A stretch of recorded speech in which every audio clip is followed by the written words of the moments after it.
Hi, I'm Tzinares. Welcome to the Riverside Arts Weekend 2017. Today we'll be looking at some of the artists, the vendors, and some of the entertainment we have lined up. So let's take an inside look at the weekend.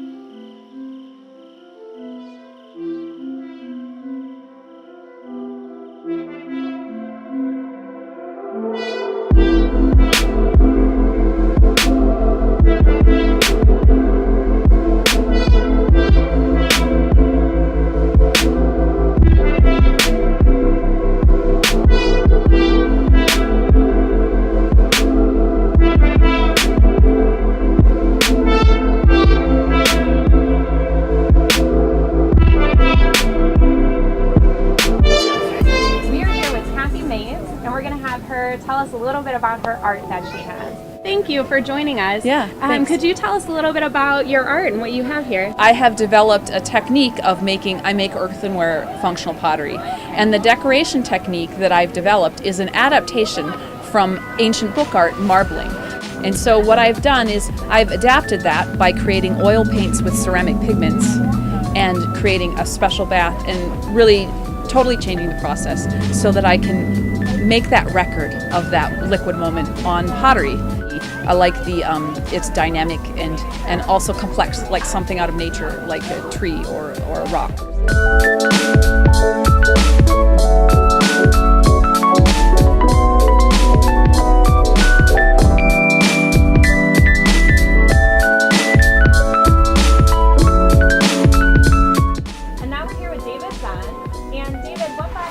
To the Riverside Arts Weekend?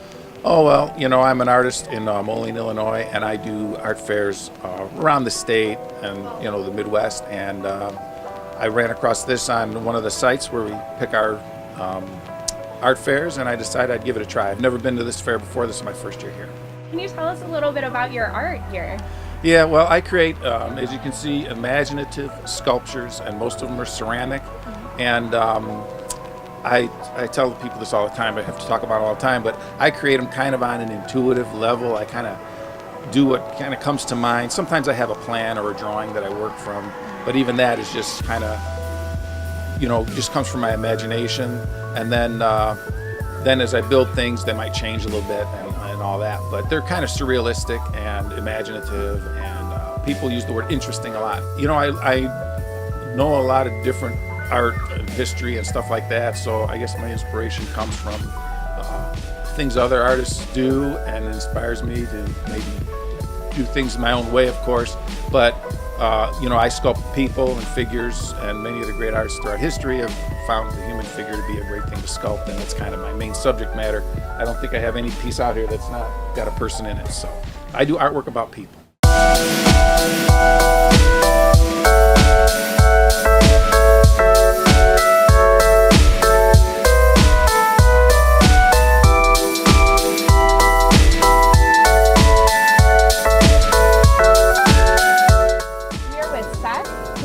Best in Show for the Riverside Arts Weekend in 2017. So can you tell us a little bit about your experience with Rock? Yeah, well, it's my second year. It's always been a great experience. It's always a nice, intimate crowd, intimate show. It's in a great setting, in a very friendly community. So, you know, it's keep coming back because it's always such a great, positive experience.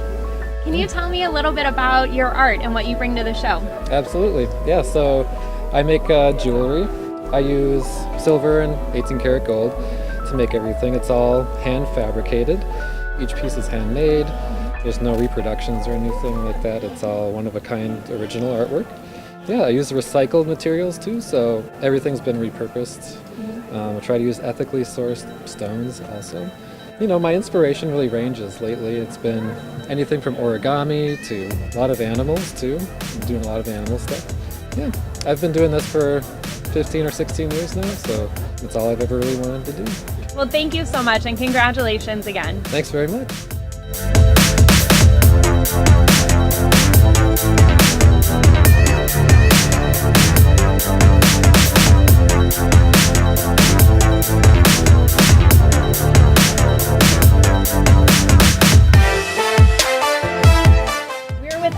Who just won first place at the Riverside Arts Weekend this year. So Emily, tell us a little bit about your experience with Rock. Well, this is my first year here. We sort of tell each other what are great shows to do and fun shows to do, and this is has a reputation of being a nice show with a lot of volunteers who are really helpful. And tell me a little bit about your art. What did you bring to the fair this year?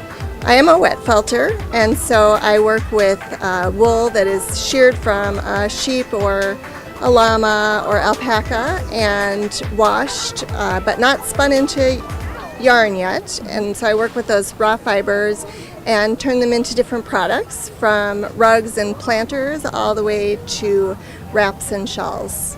And then I saw you have a nice rug here too. How long does that take you to complete that project? I think that rug took me about 40 hours to make, not all at once. Well, welcome to Raw. I'm glad that we have you here for your first year, and congratulations again. Thank you very much.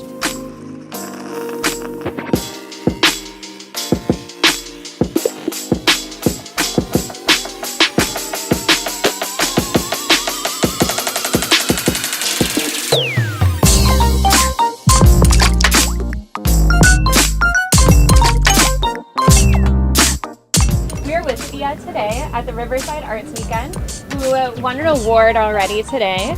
Can you please tell us a little bit about the art that you brought today? Yeah, I started doing stained glass, and I did a different type of stained glass. It's called Tiffany style, where it's the copper foil. Some of you might know it. I did that in Richmond, Virginia, where I'm from. I moved out to Chicago to go to school at the Art Institute in 2003. And then after I graduated, I thought, well, I wonder if I could get into stained glass, because, you know, Riverside is such a Frank Lloyd Wright and historical area. There's a lot of glass here. It's really great. So I found David's advertisement for a stained glass artist on Craigslist. I called him and he said, well, come on out and let's see how it goes.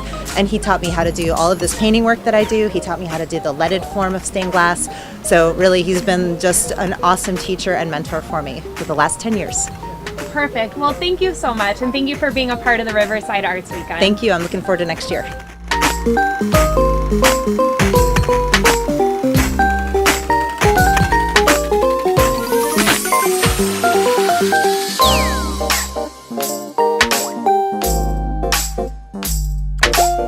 We are now with Ray today to go through some of the art that he's brought to the Riverside Arts Weekend. So Ray, tell me a little bit of how you've been involved with the Arts Weekend. I think this is about our third or fourth year.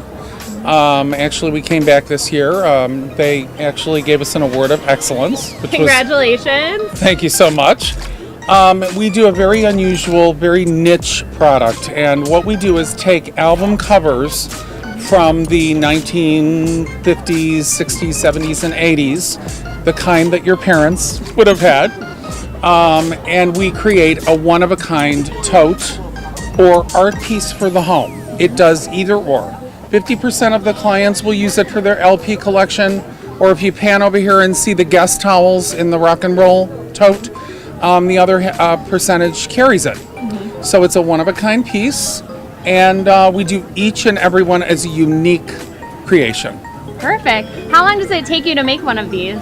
Well, it takes about 10 to 12 hours to do this. And I will just grab this one. This, of course, is from a famous film from 1982 called Victor Victoria, which was one of the great movies of all time. And I'll just show you what we do. It's the front, it's the back, it's the bottom, tells the story. And this is the hard work. This is the daunting kind of sewing and fabrics, and each one is one of a kind. If a person wants to wear it, all they do is to slide the bag to the floor and sling it over their arm. Wow. If they want to have it as an art piece, I have one set up here, the rock and roll early days, with guest towels. And you can also use it for LPs. Guys kind of like to have it in a bar area with their wine bottles. It's multi-use. Perfect. So it's a fun thing.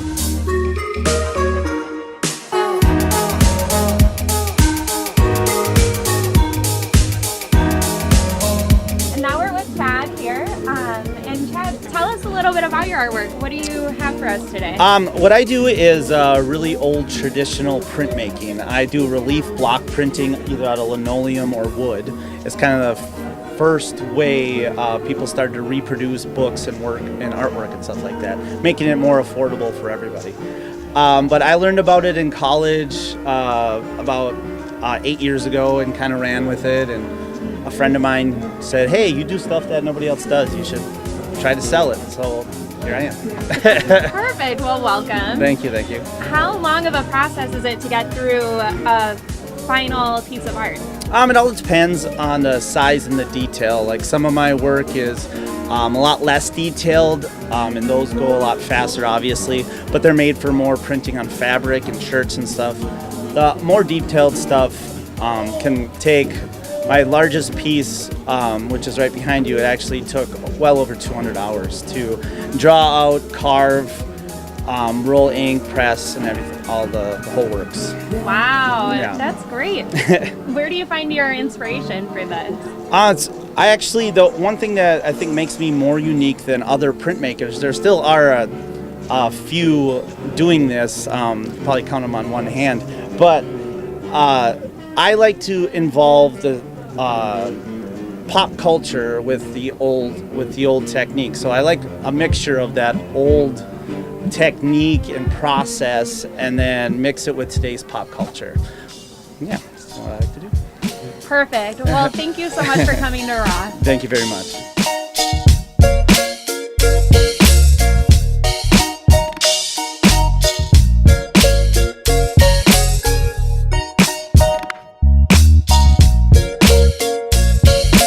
Hi, and now we're with Trisha from the Riverside Art Center. So Trisha, tell us a little bit about the partnership you have with RAW. The Riverside Art Center, we were thrilled to partner with RAW because our mission is to bring art to the community and art appreciation and art classes to everyone, kids to adults. And so partnering with RAW was the perfect partnership for us because that is their mission too. It's all about bringing art into the community, into everyone's lives.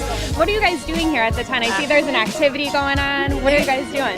Well, we were thrilled to hear that RAW had chosen Swans on Parade as the theme. And so we came up with two different projects. One were origami swans. So we're teaching everyone how to make swans origami style. And we also have a project for the smaller kids where they color and cut out swans.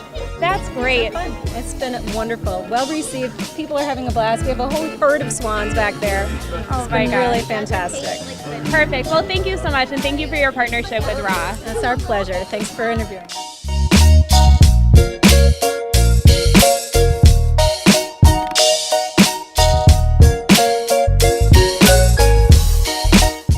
With Helen, who is the coordinator for the spectacle this year. So Helen, please tell us a little bit about what the spectacle means. Well, the spectacle has become a tradition of RAW. It's a way to announce that the art weekend is starting. We usually start to plan in February, but then over the course of a few months, we recruit volunteer artists, and we have quite a range. So we have professional artists, we have students, Girl Scouts, people who get together with their neighbors and friends. And we've learned over the past few years that the best way to make the spectacle work is to create sort of a spectacle in a box. You come, you pick up the raw material, and you bring it back to us transformed. And so the raw material for the swans is plastic. These are decoys that are used to kind of keep the geese away from people's ponds and small lakes, and they're very easy to work with, very lightweight. And so we just got together, took them all out of a box and started passing them out on the concrete board, and we want people to come out to see them, to enjoy them.